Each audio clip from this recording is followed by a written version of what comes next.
Hello दोस्तों, नमस्कार। जय छठी मैया। दोस्तों, आज इस वीडियो में हम आपको बताएंगे छठ का व्रत रखते समय भूलकर भी यह 3 गलतियां नहीं करें, इससे व्रत टूट जाता है और छठी माता क्रोधित हो जाती है, जिससे आपके घर में घोर संकट आने लगता है। तो इस वीडियो में हम आपको बताएंगे आपको कौन सी गलती नहीं करनी है। तो दोस्तों, कमेंट में जय छठी माता अवश्य लिखें और चैनल को सब्सक्राइब जरूर कर लें। नहाए खाए के साथ छठ महापर्व का आरंभ हो जाता है। इस बार 17 नवंबर यानी छठ के पहले दिन नहाए खाए से होगी।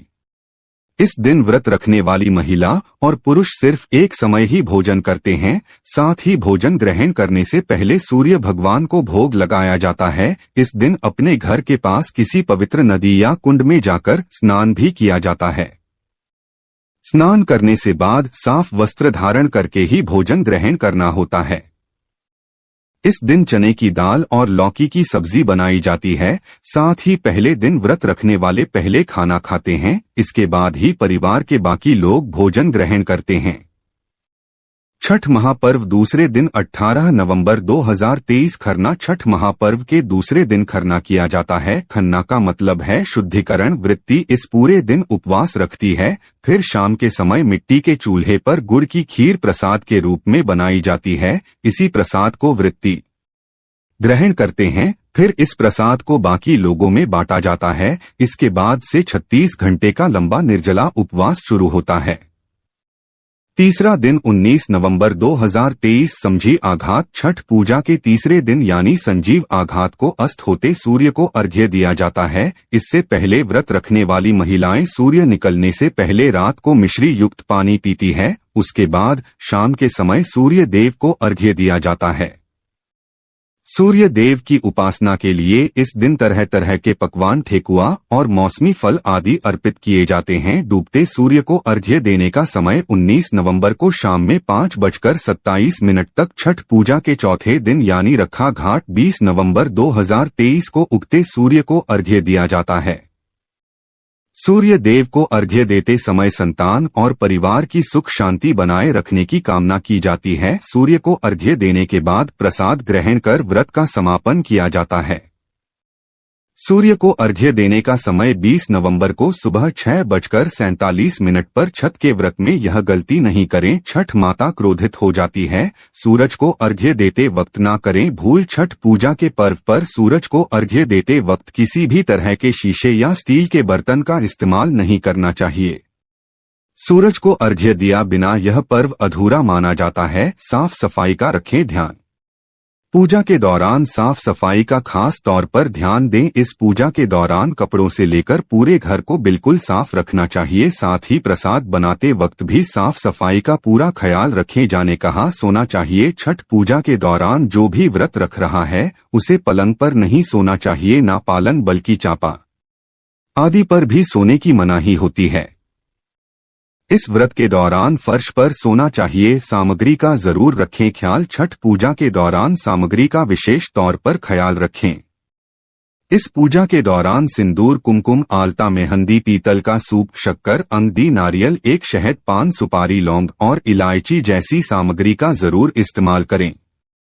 मांसाहारी खाने से करें परहेज। छठ पूजा के दिन किसी भी तरह के मांसाहारी खाना खाने से बचना चाहिए। खाने के साथ साथ पूजा के किसी भी तरह के मांसाहारी सामान को घर में या पूजा के आसपास नहीं रखना चाहिए। माना जाता है कि छठी मैया ऐसा करने से नाराज हो जाती है। छठ पूजा पर महिलाओं के मांग में सिंदूर भरने के पीछे कई मान्यताएं हैं। मान्यताओं के मुताबिक जो स्त्री अपनी मांग के सिंदूर को बालों में छुपा लेती है उनका पति समाज में भी छुप जाता है। पति को वह सम्मान नहीं मिलता जिसके वह हकदार होते हैं। इसी कारण महिलाएं लंबा सिंदूर लगाती है ताकि पति की आयु बढ़ने के साथ ही उनका सम्मान बढ़े। छठ पूजा करने वाली महिलाएं अगर मांग में सिंदूर लगा रहे हैं तो ध्यान रखें कि सिंदूर माथे से लगाना शुरू करते हुए मांग तक ले जाएं। जितनी लंबी मांग सिंदूर से भरे उतना शुभ माना जाता है। कई महिलाएं नाक से लेकर पीछे मांग तक सिंदूर भरती है। मांग में सिंदूर भर अपने को लेकर यूपी बिहार में अलग अलग मान्यताएं हैं। मांग में सिंदूर की लंबाई पति की लंबी उम्र का प्रतीक है। महिलाएं छठ पूजा के दौरान पीला सिंदूर जरूर लगाएं। छठ के पर्व में नाक से शुरू करते हुए सिंदूर लगाएं और मांग भरे सिंदूर गाढ़ा होना चाहिए। सिंदूर लगाकर के लिए माचिस की तीली का इस्तेमाल कर सकती है। सिंदूर महिलाओं के सुहाग की निशानी होती है और पति की लंबी आयु का प्रतीक है। सुहागिन के 16 श्रृंगार में से एक सबसे अहम सिंदूर है, जिसका पूजा में होना अनिवार्य है। हिंदू धर्म में पूजा में नारियल का बहुत अधिक महत्व है। नारियल को बहुत ही पवित्र फल माना जाता है कि छठ मैया की पूजा में भी नारियल का बहुत अधिक महत्व है। श्रद्धालुओं के डाले में इस दिन बहुत नारियल रखे होते हैं, क्योंकि नारियल चढ़ाने से मनोकामनाएं पूरी होती है। इसलिए नारियल चढ़ाकर लोग अपनी मनोकामना मांगते हैं। छठ मैया को केला बहुत प्रिय है, क्योंकि केला पवित्र फलों में से एक है। इसकी पवित्रता के कारण इसे छठ पूजा में रखा जाता है। लोग मनोकामना पूर्ति के लिए छठ मैया को केले का घाव आदि भेंट करते हैं। बिहार और पूर्वांचल में इसकी खेती भी खूब होती है, जिसकी वजह से यह आसानी से उपलब्ध हो जाता है। छठ पूजा में गन्ने का होना जरूरी होता है।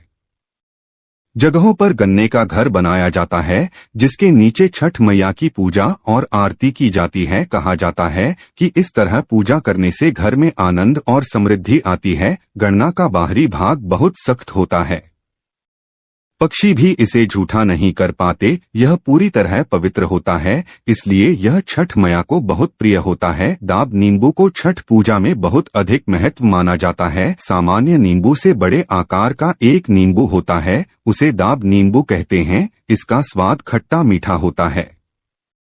यह आकार में बहुत बड़ा और इसका आवरण बहुत मोटा होता है। इस कारण इसे पक्षी या पशु झूठा नहीं करते हैं। इसकी पवित्रता बनी रहती है। यही कारण है कि छठ मैया को दाब नींबू बहुत प्रिय है। सुपारी बेहद सख्त फल है, इसके बिना कोई पूजा पूरी नहीं मानी जाती है। इसलिए इस छठ मैया की पूजा में भी रखा जाता है। बेहद सख्त और आवरण में रहने की वजह से इसे भी पशु पक्षी झूठा नहीं कर पाते। यह पवित्र फल में गिना जाता है, इसलिए यह छठ मैया को प्रिय है। जल में फैलने वाला फल है। जल सिंघाड़ा यह माता लक्ष्मी को भी प्रिय है। जल में होने के कारण यह बहुत पवित्र मौत आवरण होने की वजह से यह किसी पशु पक्षी द्वारा झूठा फल नहीं माना जाता है। इसलिए यह छठ मैया को प्रिय फल होता है। इसे भी पूजा में जरूर रखना चाहिए। घंटे का यह कठिन निर्जल व्रत गर्भवती धात्री एवं मधुमेह से पीड़ित महिलाओं के स्वास्थ्य के लिए हानिकारक हो सकता है। उनका कहना है कि व्रत रखना अपरिहार्य हो तो गर्भवती एवं धात्री महिलाएं बीच में पानी एवं जूस का भरपूर सेवन करें, ताकि शरीर में जल स्तर बना रहे।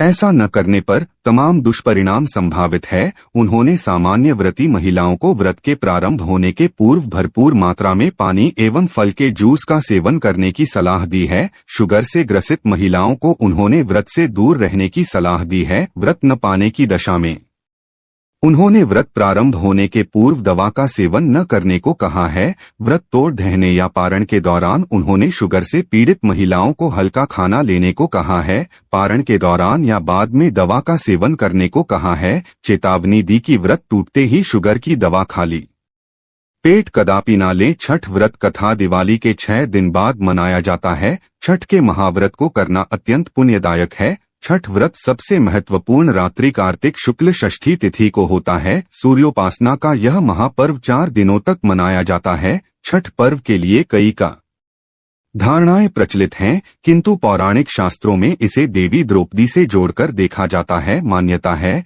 कि जब पांडव जुए में अपना सारा राजपाट हार गए, तब द्रौपदी ने छठ का व्रत रखा था। द्रौपदी के व्रत के फल से पांडवों को अपना राजपाट वापस मिल गया था। इसी तरह छठ का व्रत करने से लोग के घरों में समृद्धि और सूखा खाता है। मुख्य रूप से बिहार, झारखंड, उत्तर प्रदेश सहित कई क्षेत्रों में छठ का महत्व है। छठ पूजा या सूर्य षष्ठी या छठ व्रत में सूर्य भगवान की पूजा होती है और धरती पर लोगों के सुखी जीवन के लिए सूर्य देव के प्रति आभार व्यक्त किया जाता है। सूर्य देव को ऊर्जा और जीवन शक्ति का देवता माना जाता है, इसलिए छठ पर्व पर समृद्धि के लिए पूजा की जाती है। सूर्य की पूजा से विभिन्न बीमारियों का इलाज संभव है। सूर्य पूजा के साथ स्नान किया जाता है, इससे कुष्ठ रोग जैसी गंभीर रोग भी दूर हो जाते हैं। छठ पर्व परिवार के सदस्यों और मित्रों की लंबी उम्र और समृद्धि के लिए भी मनाया जाता है। एक पौराणिक कथा के अनुसार लंका विजय के बाद रामराज्य की स्थापना के दिन कार्तिक शुक्ल षष्ठी को भगवान राम और माता सीता ने उपवास किया और सूर्य देव की आराधना की सप्तमी को उदय के समय पुनः अनुष्ठान कर सूर्यदेव से आशीर्वाद प्राप्त किया था। एक अन्य मान्यता के अनुसार छठ पर्व की शुरुआत महाभारत काल में हुई थी। सबसे पहले सूर्यपुत्र कर्ण ने सूर्य देव की पूजा शुरू की। कारण भगवान सूर्य का परम भक्त था। वह प्रतिदिन घंटों कमर तक पानी में खड़े होकर सूर्य को अर्घ्य देता था। सूर्य की कृपा से ही वह महान योद्धा बना था। आज भी छठ में अर्घ्य दान की यही पद्धति प्रचलित है। कुछ कथाओं में पांडवों की पत्नी द्रौपदी द्वारा भी सूर्य की पूजा करने का उल्लेख है। वे अपने परिजनों के उत्तम स्वास्थ्य की कामना और लंबी उम्र के लिए नियमित सूर्य पूजा करती थी। एक कथा के अनुसार राजा प्रियंवत को कोई संतान नहीं थी। तब महर्षि कश्यप ने पुत्रेष्टि यज्ञ कराकर उनकी पत्नी मालिनी को या गया होती के लिए बनाई गई खीर दी। इसके प्रभाव से उन्हें पुत्र हुआ, परंतु वह मृत पैदा हुआ। प्रिय पुत्र को लेकर श्मशान गए और पुत्र वियोग में प्राण त्यागने लगे। उसी वक्त भगवान की मांग कन्या देवसेना प्रकट हुई और कहा कि सृष्टि की मूल प्रवृत्ति के छठे अंश से उत्पन्न होने के कारण मैं ठीक है लाती हूँ राजन, तुम मेरा पूजन करो तथा और लोगों को भी प्रेरित करो। राजा ने पुत्र इच्छा से देवी षष्ठी का व्रत किया और उन्हें पुत्र रत्न की प्राप्ति हुई। यह पूजा कार्तिक शुक्ल षष्ठी को हुई थी। इस पर्व को स्त्री और पुरुष समान रूप से मनाते हैं। छठ पूजा 4 दिवसीय उत्सव है। इसकी शुरुआत कार्तिक शुक्ल चतुर्थी को तथा समाप्ति कार्तिक शुक्ल सप्तमी को होती है। इस दौरान व्रतधारी लगातार 36 घंटे का व्रत रखते हैं। इस दौरान में पानी भी ग्रहण नहीं करते। छठ पर्व बांस निर्मित सूप, टोकरी, मिट्टी के बर्तनों, गन्ने के रस, गुड़, चावल और गेहूं से निर्मित प्रसाद और सुमधुर लोक गीतों से युक्त होकर लोक जीवन की भरपूर मिठास का प्रसार करता है। यह मुख्य रूप से पूर्वी भारत के बिहार, झारखंड, पूर्वी उत्तर प्रदेश और नेपाल के तराई क्षेत्रों में मनाया जाता है।